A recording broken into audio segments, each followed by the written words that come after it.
what he's done in the game was unbelievable. The epitome of the one club man. And there's only one word to describe him, and it's legend. The greatest Ranger of all. You're testing me now, going away that far back. John Greig. Greggy to some, Ledge to others. John Greig had the most remarkable Rangers career of all time. He led the club through its toughest days and its most triumphant ones.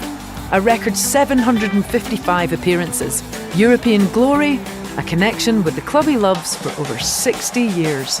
This is the story of the greatest ever Ranger.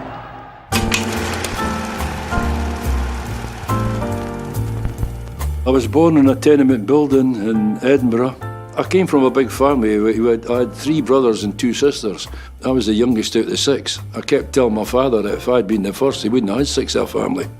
Well, the best thing in my life in those days was any kind of ball, even a burst ball. I got great pleasure out of it. We didn't have a lot of money, so you couldn't just go and buy a new ball every time. And one particular day, it was a Saturday, I was playing with my ball, and the lady across the road, Mrs. Hall, she shouted at me to go up the stairs to see her. I went up and she says to me, "Come in, son." She sat me down in her seat and she gave me a glass of lemonade and a biscuit. And I thought, well, I don't deserve this. So she says, "Watch this." And she went over to this box and switched on. It was a television. I'd never seen a television in my life before. And she says, "I think you'll enjoy this." And it was a great Stanley Matthews final on 1953. Blackpool versus Bolton Wanderers, and I sat there absolutely amazed at watching this game at Wembley, not knowing that a number of years later I'd be playing there myself. Wembley was a long way off for John though. For now, his football dreams were all about making it at the team he supported from his home city. It was my ambition to play for Hearts. Hearts had a great side in those days. I was very, very disappointed when so many players in my juvenile team were signed for Hearts and they didn't come to me because they thought it was too small, which is a bit of a joke nowadays. So, for the 18-year-old John Greig, the dream of playing for his boyhood heroes was over. My brother Tom says to me one day, he says, "A guy come to see you, he's coming from Rangers Football Club." And I thought, well, no harm in speaking to the guy. My father was sitting in the chair reading his Sunday paper, and Bob Macaulay came in and started giving me the spiel about Rangers Football Club. And after, I can't remember how long it was, maybe about 20 minutes or so, he brought a form out of his pocket and he says, "So just sign there, son." I turned to my brother and I says to him, "I'm not signing that." I says, "Because I'm a Hearts supporter. I don't want to sign for Rangers." And my father just moved the paper an inch away from his face and says, "Sign that paper." I had to do as my father told me. Bob Macaulay went away at the door and I says to my brother, "I'll never forgive you for that. I'm a Hearts supporter." He says, "I don't think you'll ever regret that, son." He says, "Just you've signed for a really good club.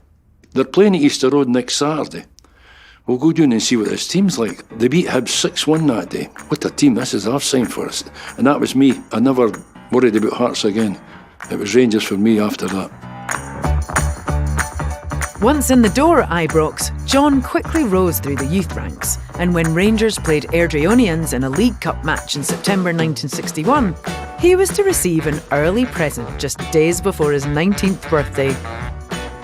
When I turned up on the Saturday, I didn't know I was playing. So we're sitting there and Scott Simon says, "Here's the team for the day: Richie Shiracaldo, Scott, Greig, Miller, Brandon Wilson." I thought, God, I'm playing.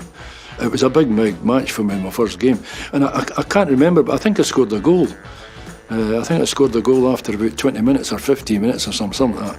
Disappointed it took me that long, mind you, but it was a big day, great day.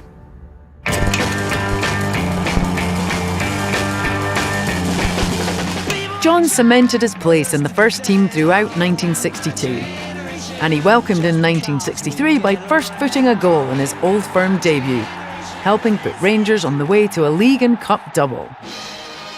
Next season, Rangers went one better, winning their first domestic treble since 1949.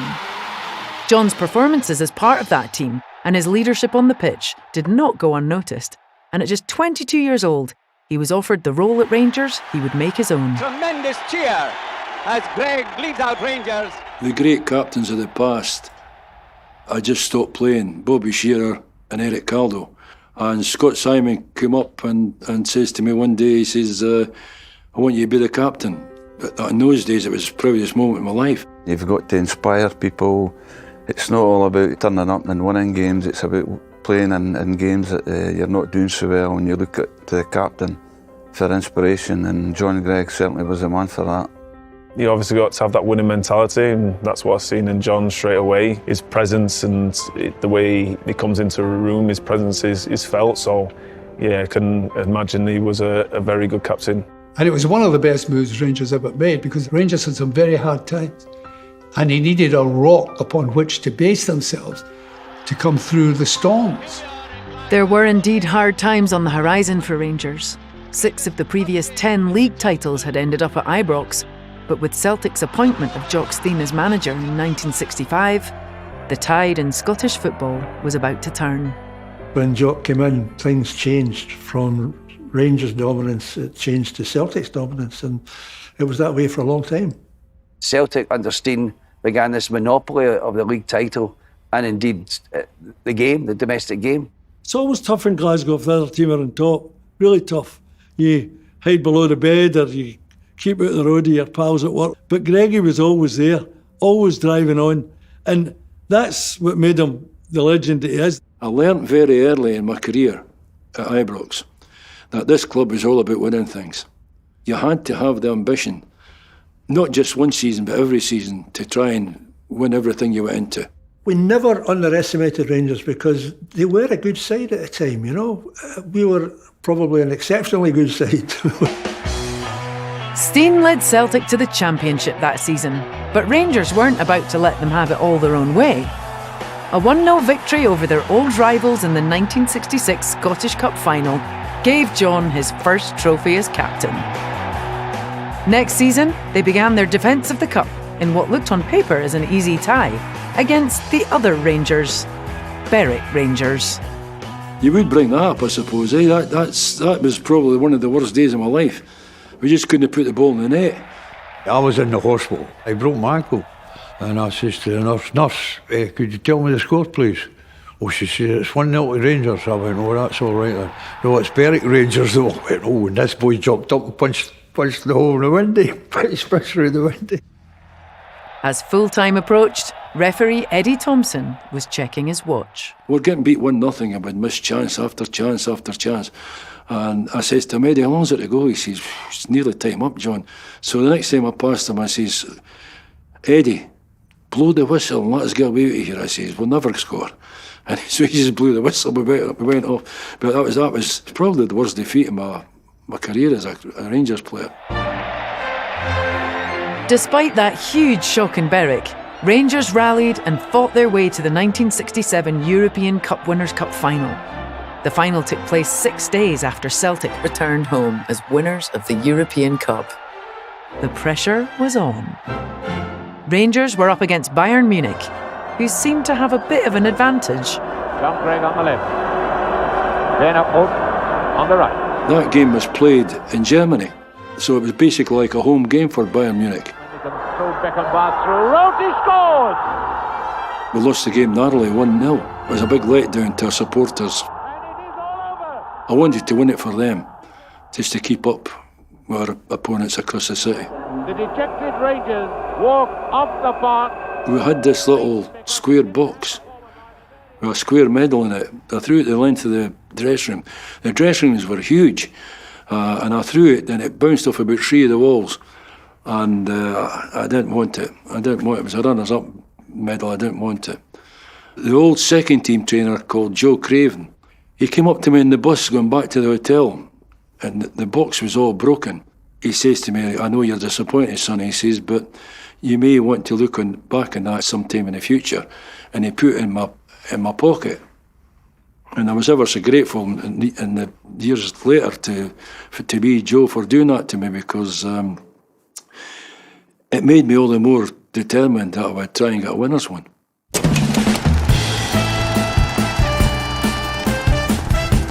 We're all ready to start then. There's 80 seconds. Scotland-England game. John earned the first of his 44 caps for Scotland in a home nations win over England in 1964. It was the perfect first international cap. The following year, Scotland were in the hunt for a spot at the 1966 World Cup finals, being held south of the border. Scotland had just been beaten by Poland under the most atrocious conditions you could imagine, where Poland scored 2 goals against us in the last couple of minutes and we lost 2-1. So the next game was against Italy. There was just something about Scotland that they didn't fear anybody. Jock Stein picked me to play right back for Scotland. It was the first time I'd ever played full back. He was playing fairly well. And then came the amazing climax. With about 2 minutes to go, Greig picks up the ball in midfield. He starts to move forward.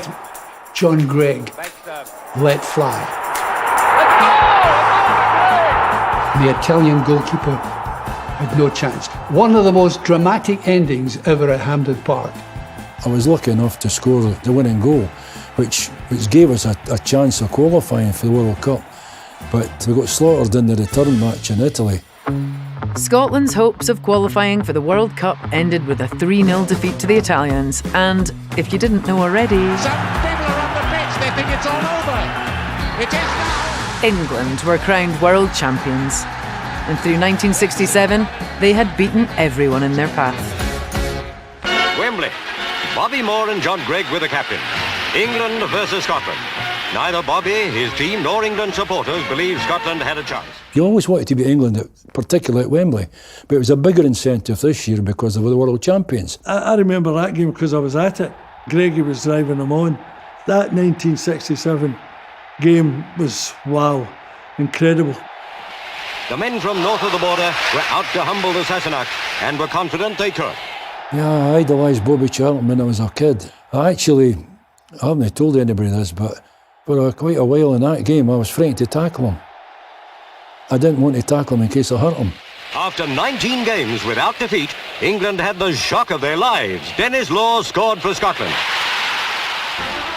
They were lightning goals. And it gave the Scottish crowd what they really like to see. Good goals being scored and getting in the lead. Bremner had the ball. He passed to Law. To Lennox, and it was the Scots' second goal.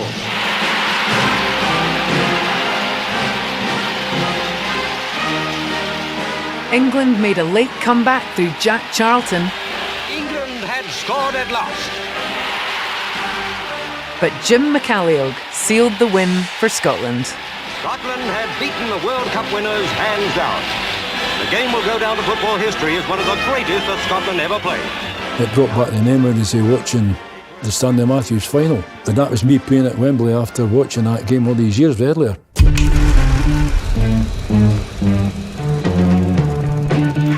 The Ibrox trophy cabinet had stayed locked since 1966, and if Rangers were to prise it open when they played Celtic in the 1970 League Cup final, they were going to have to do it without their captain and leader. I had what I think they call it a hematoma on my shin bone. The club doctor says to me on the Friday, he says, you can't play. And I thought, he's kidding me on, because I played with Hawkins injuries. I says to him, why not? He says, because if you get a kick in that, it could kill you. With John watching from the sidelines, a 16-year-old Derek Johnston rose above Billy McNeil in front of 106,000 people to head home the winning goal. It was the first cup we had won in a few years, but it was a big disappointment to not play. But I got over that a bit because it was good success for the club. It always struck me that John Greig wasn't captain of the team, he was captain of the club. So whether he was playing or not, he had a presence about it.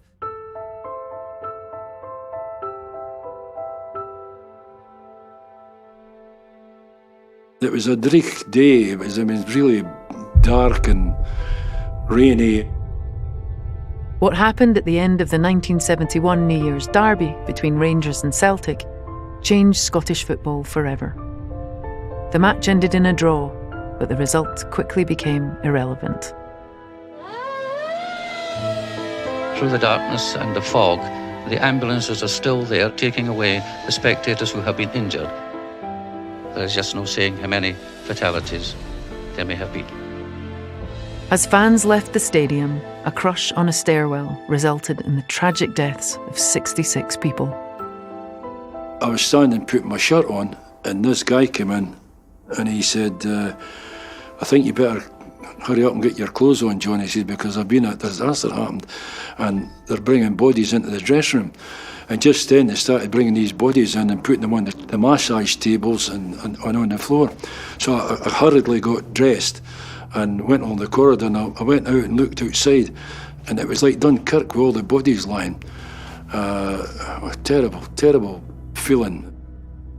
I mean, it's heartbreaking to think that you go to see a football match and you never come back. I never use the word disaster in terms of a result for a team. That was a disaster.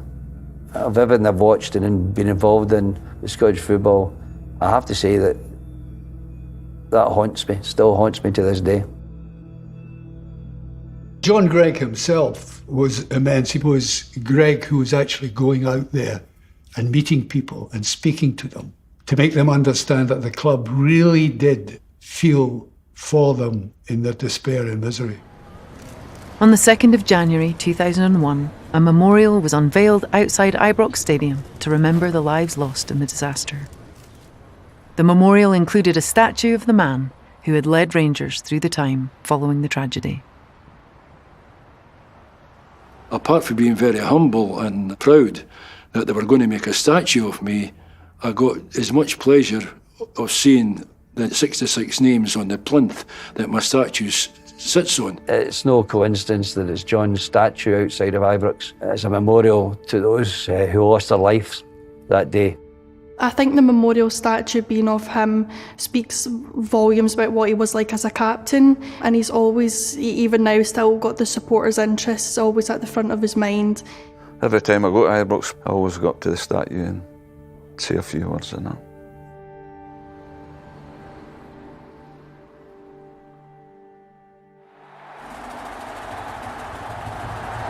In 1972, Rangers had once again qualified for the European Cup Winners' Cup. In the second round, they beat Sporting Lisbon 3-2 at Ibrox, but lost 4-3 in Portugal after extra time. After 2 legs, it was 6-6 on aggregate. We went to penalty kicks, and I was appointed to take the 5th penalty. Davy Smith, I think, took one, missed it. I took one, missed it. And they had won the penalty shootout before John could have a go at it. We went into the dressing room from there, thinking we're out the cup.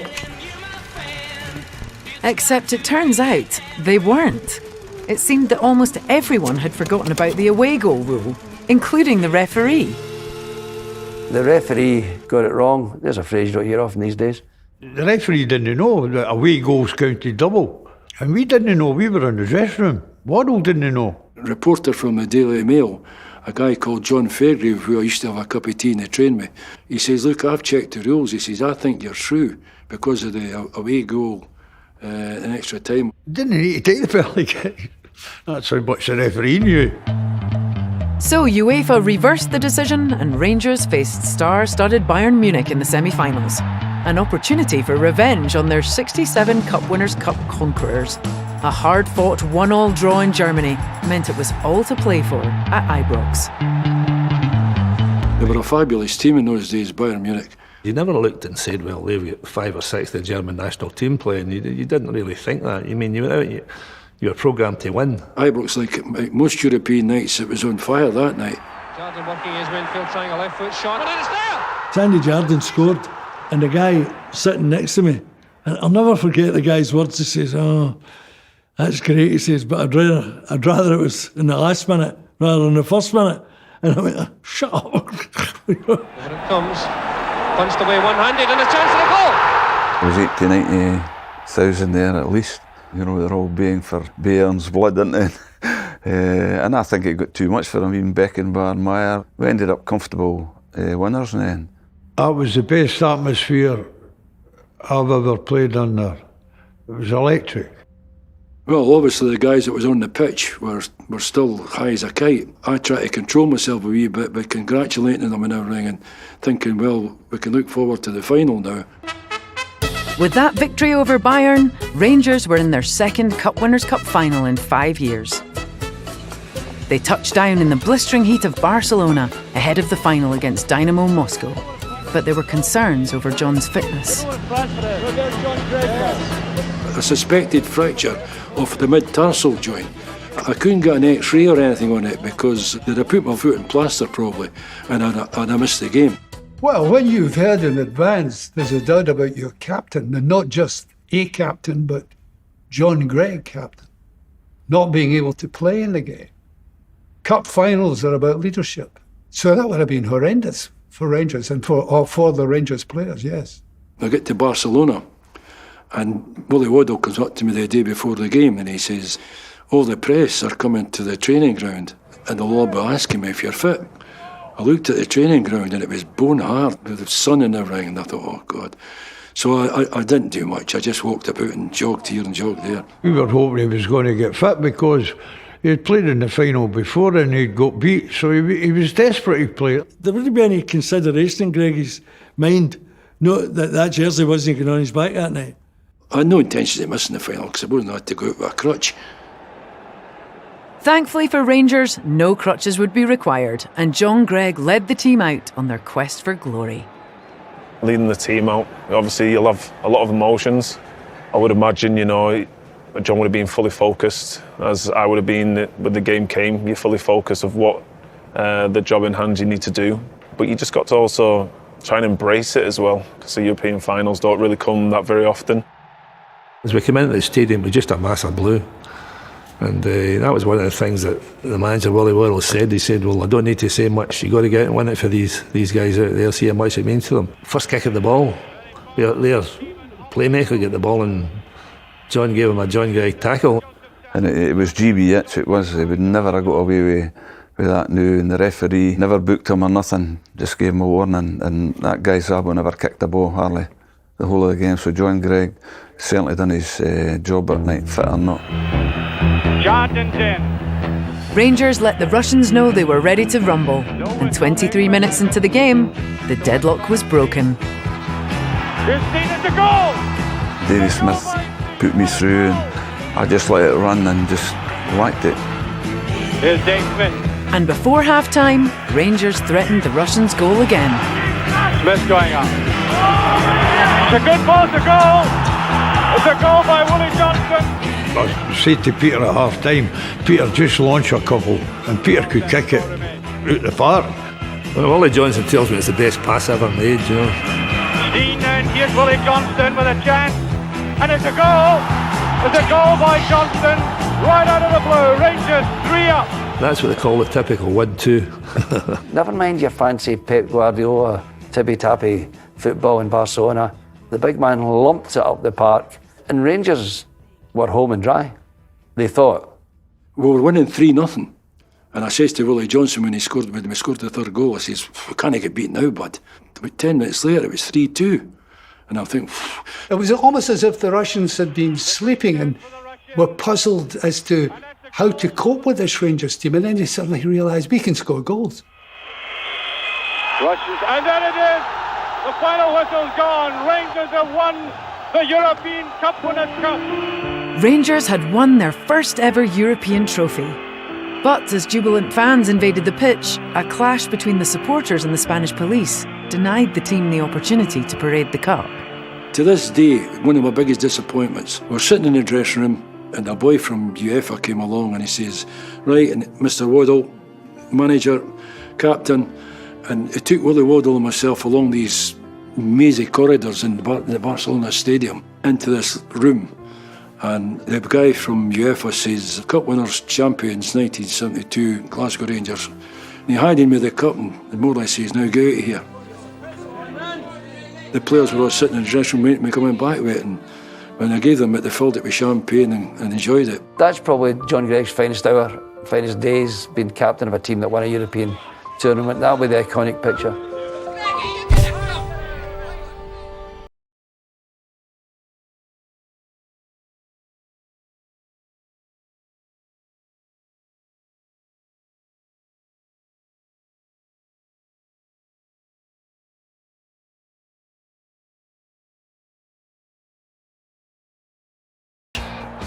I had a pulled muscle in my thigh. I was astonished when Jock Wallace said in the dressing room, here's the team and here's the players for the bench. I looked at him and I said to him, boss, I'm not fit. He says, get a strapping in that. So the trainer put this big heavy strapping on my thigh and I sat on the bench and I couldn't warm up or anything because I couldn't run.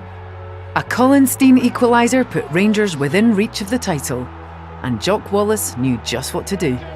And about a minute to go, he put me on the park, but he wanted me to be in the park when we won the league. John Greig is on for Rangers. I think it was absolutely necessary for John to be shown to his supporters for what he had done for the club, both on and off the field. All the supporters, worshipped him. So I think it was the right thing to do, is bring her on and receive all the accolades for the supporters. A final treble as captain was secured in 1978 with a Scottish Cup final win over Aberdeen. It was John's 16th major honour as a Ranger and a fitting end to his playing career. I didn't know it was going to be my last game. I loved the game so much I didn't want to pack it in. As it turned out, what better way to go out? The celebrations were cut short, however, with the shock announcement of manager Jock Wallace leaving Rangers to join Leicester City. The next day, my wife and I and Sandy Jarran, his wife, were out having lunch when I got a message to go through to Ibrox in the afternoon. And I accepted the job as manager. I never even asked what contract I was getting, what my wages were, anything. I just said, right, OK, you want me to do the job, I'll do it. And that was it. Hello. Rangers won the Cup double in John's first season in the Ibrox hot seat, but just missed out on the league. 2 more cups were added over the next 4 years, but not that all-important league title the fans craved. I won 4 trophies in 4.5 years, which wasn't bad considering, but unfortunately one wasn't the league. I tried my hardest, but a club like this, if you're not challenging for the top honours, there's always going to be a bit disappointment, let's put it that way. I still got tremendous support for the supporters, and I was just sorry that I couldn't give them what they wanted. John's time as manager ended in 1983, but his love for the club has never faded. He led Rangers through tough times and triumphant times. And in 1999, the Ibrox fans voted him the greatest ever Ranger. When I won it, I was very, very humble because of the people that had gone before me and the amount of great players that's played in this club, but obviously still very, very proud. He's always had so much respect for the supporters and always thought about what they want. I think people really appreciate that he was almost a voice for them. John's obviously a person that I've always took a lot of inspiration from. He's always wanting to improve people around him, and that's what makes him such a special person. John epitomises what captain of Rangers is all about. 100% commitment, played every week, never dropped his standards. People love John Greig. In my lifetime, one of the most iconic figures in the game. The important thing about John Greig is not how good a footballer he was or how good a captain he was, but how good a human being he is. I'll just be happy to be an icon of Rangers Football Club. That's a big enough accolade for me.